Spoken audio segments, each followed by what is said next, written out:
Jethro figures about 6 days, hard driving. Where are you going with that wood? Oh, Granny wants it on the truck. Put it down. With all the wood we got back at the cabin, we sure ain't going to haul none from Beverly Hills. Oh, she says it's for on the way. On the way? Granny, what in the world are you doing? I'm making sure we don't freeze to death. It's warm here. Won't be when we get in the mountains. You figure to keep that thing burning for us 6 days? And 6 nights. Don't forget, it's December every other place but here. Damn blame California. The weather's as mixed up as the people. I'll be glad when I get back where there's some snow and ice. I can't wait to see Ma and Jeffrey. Yeah, it'll be my fine Christmas present for your ma and your sister, us dropping in on them like this. Now tell me again, exactly what did Marie say? Sister said the Clampetts were loading their truck and appeared to be moving out. Why? What could have happened? Who offended them? Whoever it was, I'll have them driven out of Beverly Hills. Chief, don't get so upset. I know a man with $25 million in your bank is... Is that why you think I'm upset? Because Jed Clampett has $25 million in my bank? Isn't it? Of course not. The thing that upsets me is the fact he might take it out. I don't know whatever happened to the key to that door, but I reckon with our stuff out of there, ain't nothing left anybody want to take, except them old pictures. Oh, Miss Hathaway says a couple of them pictures is Rembrandt. All right, after Christmas, we'll see he gets them back.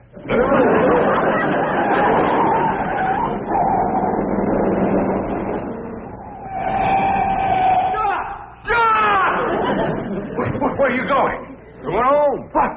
Oh, please, you can't go away and leave me like this. All right, climb on. I reckon we got room for you. Oh, my heavens, I caught you before you left. Granny, is there room for 2 back there? Yeah, if you want to squat next to the stove. No, we don't want to go with you. We want you to stay here. We'll be back after Christmas. Well, Mr. Clampett, if you want to go home for Christmas, let me make the arrangements. I'll have you there tonight. Tonight? Clean back home? Yes, and you'll arrive in style, too. Well, Miss Hathaway, I think Granny and Ellie Mae should have mink coats for the trip, don't you? Of course. Well, let's go take care of it, and the reservations, too. Mr. Clampett, you start unloading the truck and leave everything to us. You'll be home in 5 or 6 hours on the jet. What's a jet, Paul? I don't know, bus or jitney, I reckon. Get us there tonight? You heard what he said. Well, that will be a surprise to Pearl. Uncle Jed, it took us 6 days to get out of here. How are we going to get back home in 5 or 6 hours? That bus driver must know a doozy of a shortcut.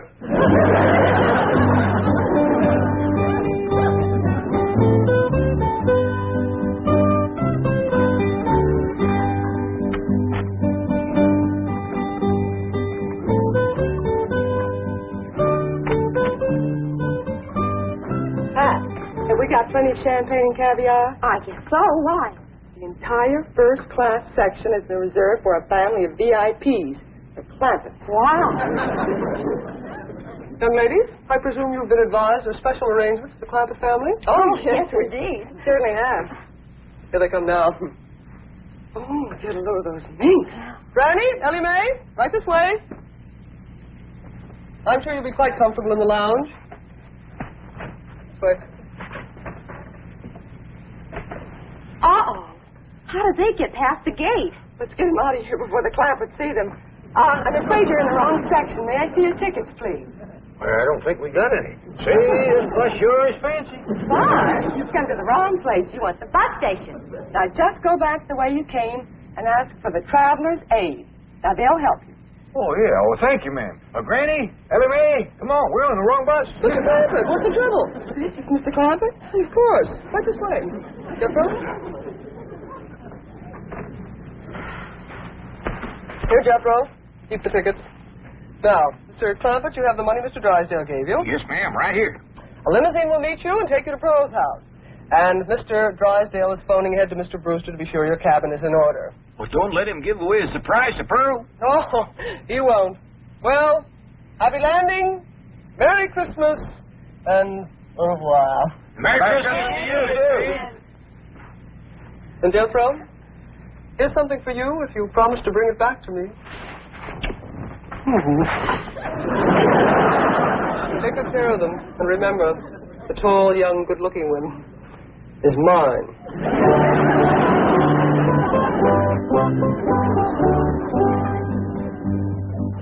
May your coat. My coat? Please. Well, it's brand spanking new. Oh, I'll take good care of it. Well, it's Christmas. I got my rheumatism medicine to keep me warm. You can have it. Coat, please. Should I, Paul? Well, I reckon not. We don't mind sharing with folks, but when they get grabby and wanting everything, well, we just got to mule up and say no. If you can't afford to buy a coat of your own, here, you just peel off whatever you need. No, Mr. Clampett, you misunderstood. We just want to hang the coats up. We don't want you to give them to us. Oh, well, that's very neighborly of you. Thank you very much. Sure.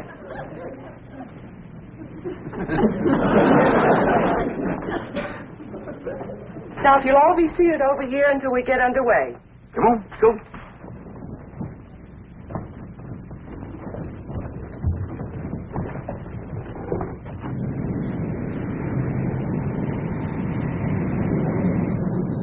Now, fasten your belt. Well, I ain't wearing one, ma'am. Just my Gallisons. I meant your seatbelt. Doggone. This is a fancy bus.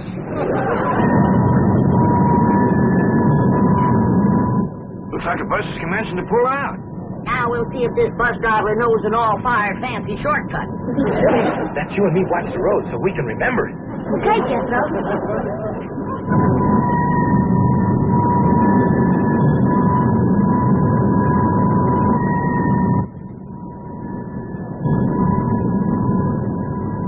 Yes, me, this bus driver of ours is lost. Just keeps us circling and turning. No, there's no shortcut yet.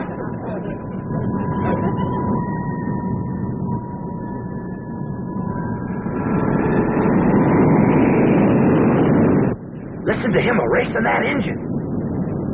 Yeah, but the wheels must be spinning in the mud. We ain't moving.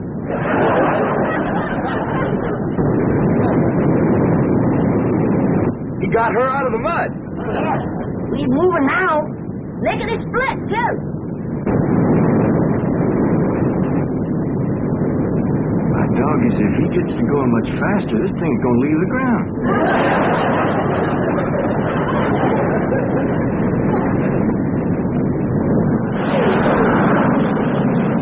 Don't look now, but it is leaving the ground. Jethro, you better get up there and tell that bus driver to slow down. Ain't got time for that. Let's get off of this thing before it gets any higher. Now, wasn't that a smooth takeoff? You may unfasten your seatbelts anytime you like. Would you folks like some champagne caviar? Or would you prefer a nice hot meal? We have steak, chicken, fish, anything you like. Oh, no, thanks. We had a mess of grits and jowls before we left home. Perhaps you'd like to relax there. Take a little nap. There. Whoop. Doggy. Granny, ain't that something? It's good for my rheumatism. Now, if there's anything else that we can do to make your trip more comfortable, just press the little button. And we'll be right here. Them girls ain't a bit scared. Sure is friendly, too.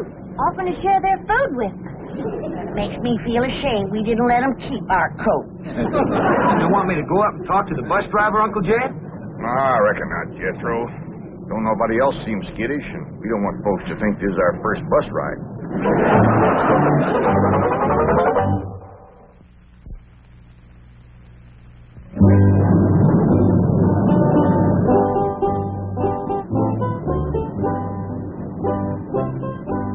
Jed, Yeah, Granny? it sure will be nice to see snow again, won't it? That's the truth. Christmas just don't seem like Christmas without it. And Pearl's house is all especial pretty in the snow. She sure is going to be surprised when we all come tromping in there tonight.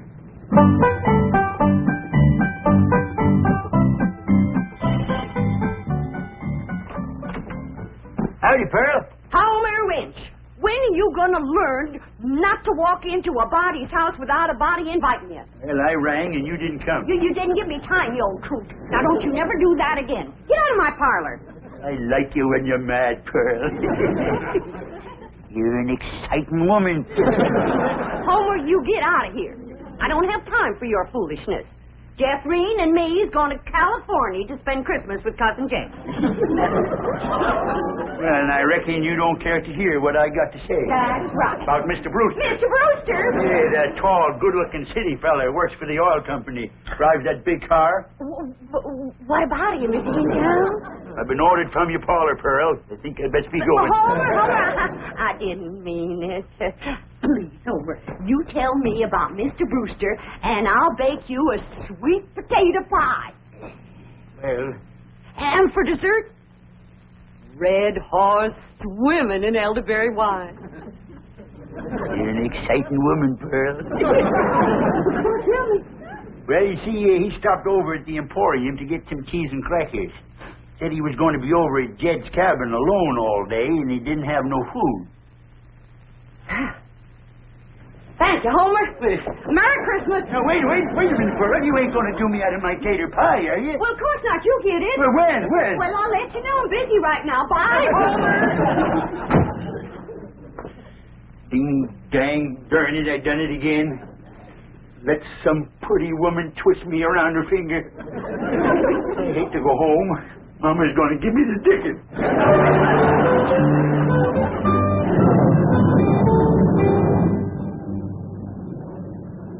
Jed. Yeah, Granny? I just had a terrible thought. What's that? Suppose we get to Pearl's house and she ain't there. Where would she be? Out chasing that Brewster fella, that's where. Ah, she ain't likely to catch him in her horse and buggy. Whoa, Becky.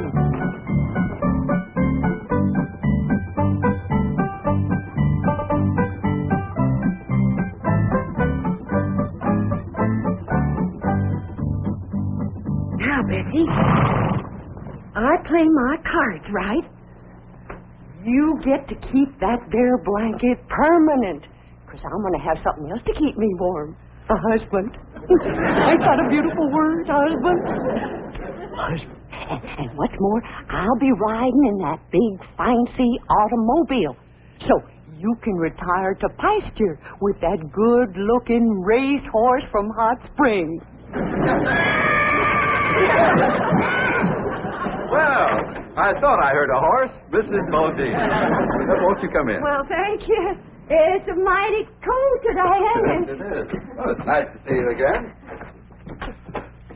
I'm sorry it's so cold in here. Didn't bother to build a fire in the fireplace, and I'm afraid that kerosene stove doesn't put out much heat. Well, I can't stay but a minute. I just came by to give you this and say Merry Christmas. Thank you. Oh, you shouldn't have. Oh, it's just something that I made myself. Oh, that's nice. Land to mercy. Look at this place. Why, you men just can't manage alone, can you? It takes a woman. Oh, please don't bother. I won't be here. See, I'm going home to Tulsa for the holidays. I won't go to no trouble. I'll just throw together a little snack, and while you're eating, I'll tidy up a bit.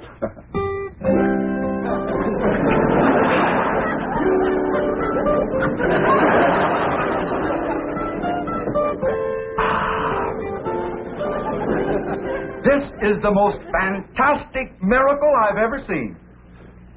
The way you produced this banquet right out of thin air.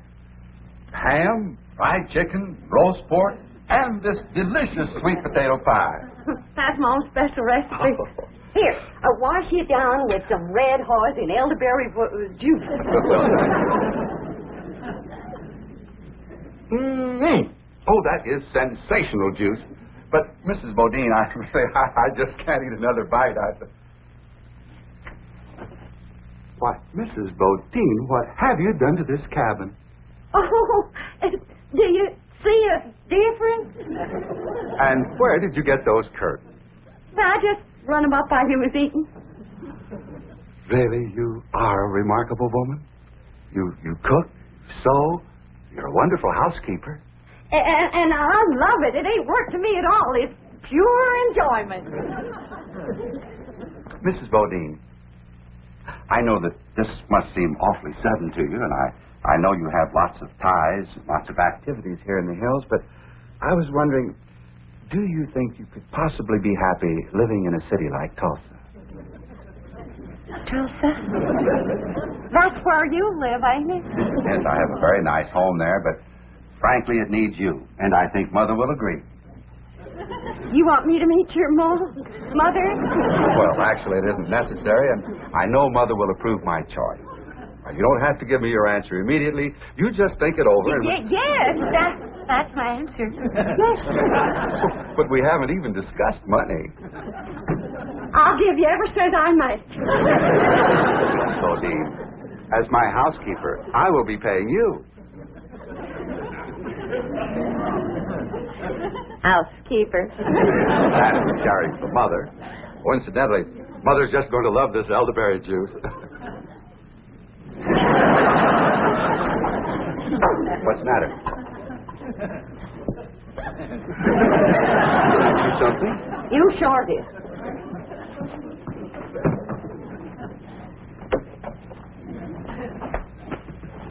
You let me cook for you.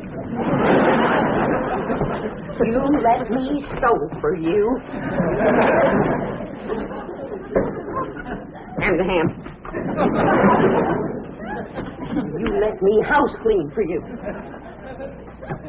Now then, I don't know what it takes to get engaged in Tulsa, but in these here hills, you've done enough to get yourself promised, hitched, and honeymoon. Really, Mrs. Bodine, I didn't mean to. I'm going to Beverly Hills to spend Christmas with my cousin Jed. And when I tell him what you done, he ain't gonna take kindly to it. What, Mrs. Bodine? I give you my word that You give me my hand-knit socks. Your feet can't get no colder than they are right now.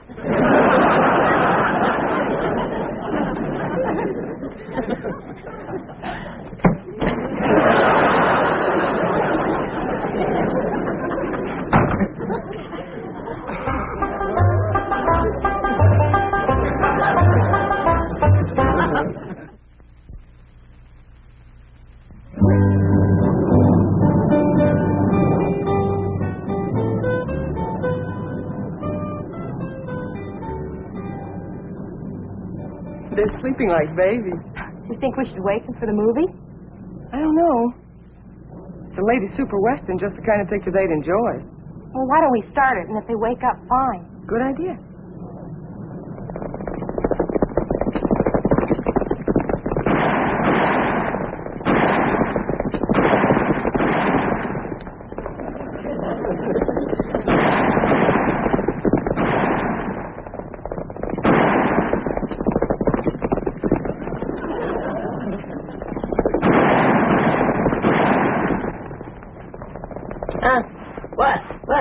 Back on the ground. Look through that front window. We're chasing some fellas. They shooting at us. Exciting, isn't it? Get down. You was right in the line of fire. What's going on? Whatever it is, I'm getting in on it.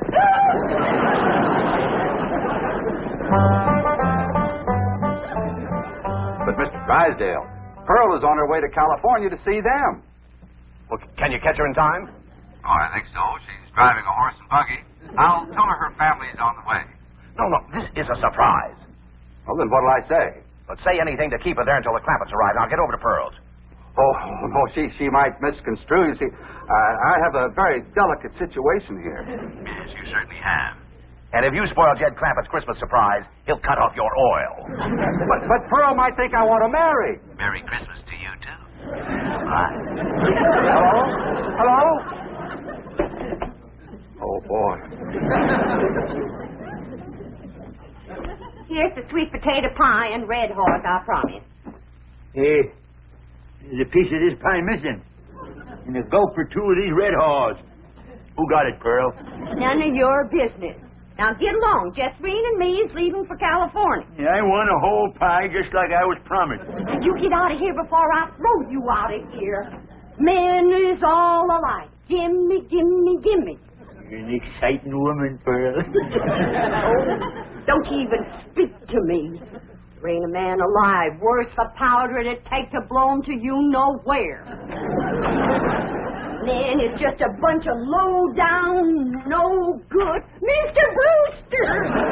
Bodine, I hope you're not angry at me any longer. Angry at you? Don't be ridiculous. Oh, here, have some more sweet potato pie and some Red Hot. Oh, this is a rascal been trying to steal my woman and my pie. I'm going to give you such a show. Oh, I think I throwed my dang knee out. And I'm going to throw out the rest of you.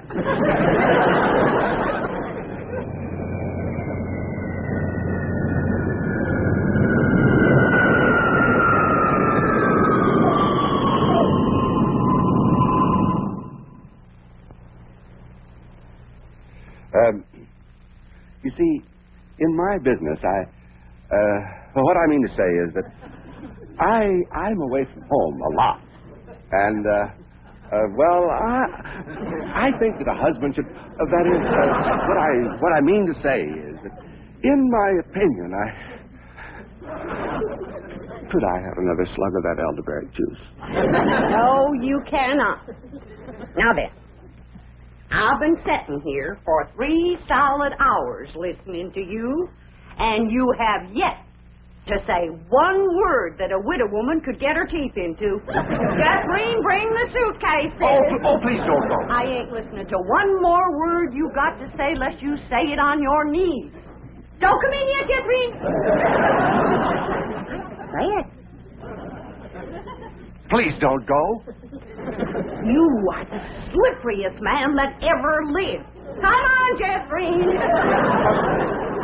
get out of my parlor and you stay out. You want me to throw him out, Ma? He can walk. Homer Winch, is that you again? No, Pearl, it's us.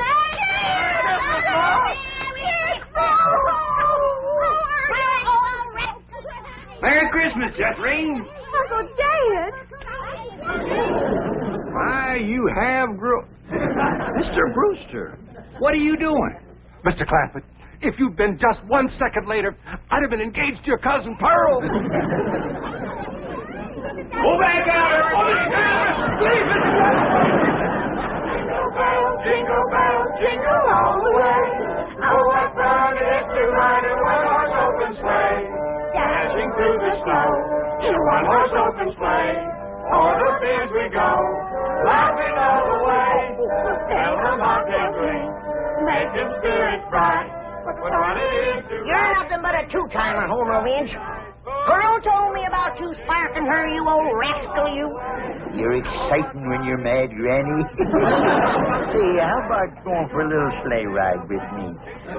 You promise to behave? Sure I do. Well, we might as well stay here and sing.